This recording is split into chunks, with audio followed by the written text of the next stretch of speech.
Assalamualaikum warahmatullahi wabarakatuh. Selamat malam. Perkenalkan saya Widiani, mahasiswa dari Universitas Siber Asia. Pada kesempatan ini saya akan memaparkan materi tentang cyberbullying di era digital, tantangan, dampak, dan strategi pencegahan. Untuk latar belakang di sini saya akan menjelaskan latar belakang cyberbullying memiliki dampak yang lebih luas karena informasi yang disebarkan dapat diakses oleh banyak orang dalam waktu cepat serta tersimpan dalam jejak digital. Fenomena cyberbullying menjadi perhatian serius karena memberikan dampak negatif terhadap kesehatan mental, hubungan sosial, dan prestasi akademik korban. Oleh sebab itu diperlukan kajian ilmiah mengenai faktor penyebab dampak serta strategi pencegahan cyberbullying agar tercipta lingkungan digital yang lebih aman dan sehat. Selanjutnya, saya akan menjelaskan tentang rumusan masalah, tujuan, dan pentingnya topik. Yang pertama, apa yang dimaksud dengan cyberbullying? Yang kedua, apa saja faktor-faktor yang menyebabkan terjadinya cyberbullying? Bagaimana dampak cyberbullying terhadap korban? Yang keempat, bagaimana strategi pencegahan cyberbullying di era digital? Dan tujuan yaitu untuk menjelaskan konsep cyberbullying, menganalisis faktor-faktor penyebab cyberbullying, mengidentifikasi dampak dari cyberbullying terhadap korban, menjelaskan strategi pencegahan cyberbullying. Dan pentingnya topik yaitu kajian ini penting sebagai langkah upaya meningkatkan literasi digital, kesadaran masyarakat, serta menjadi referensi atau acuan dalam penyusunan kebijakan pencegahan cyberbullying di lingkungan pendidikan maupun masyarakat. Pada slide selanjutnya, saya akan menjelaskan tinjauan pustaka, yaitu menurut Williard 2007, cyberbullying mencakup berbagai bentuk perilaku seperti flaming, harassment, denigration, impersonation, outing, trickery, exclusion, dan cyberstalking.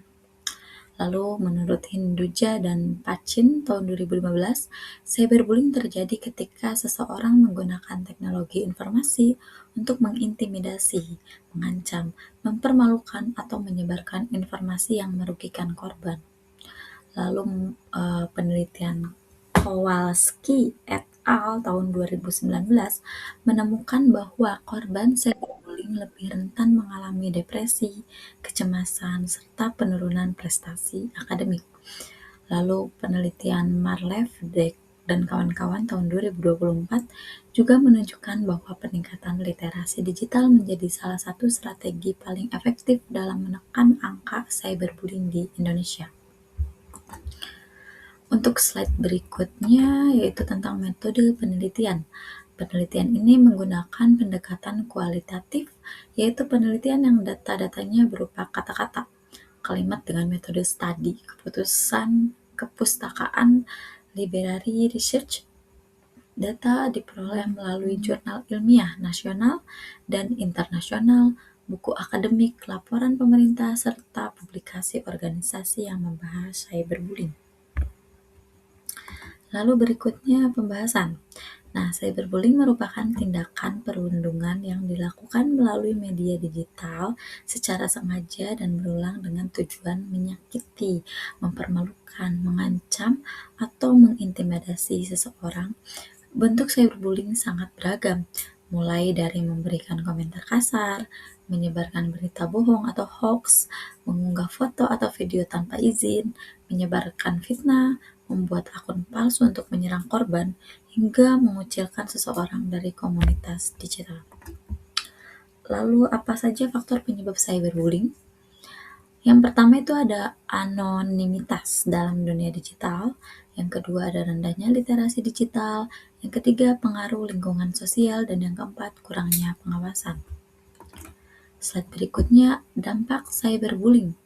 Ada dampak psikologis, dampak terhadap kehidupan sosial, dampak terhadap prestasi akademis, dan dampak jangka panjang.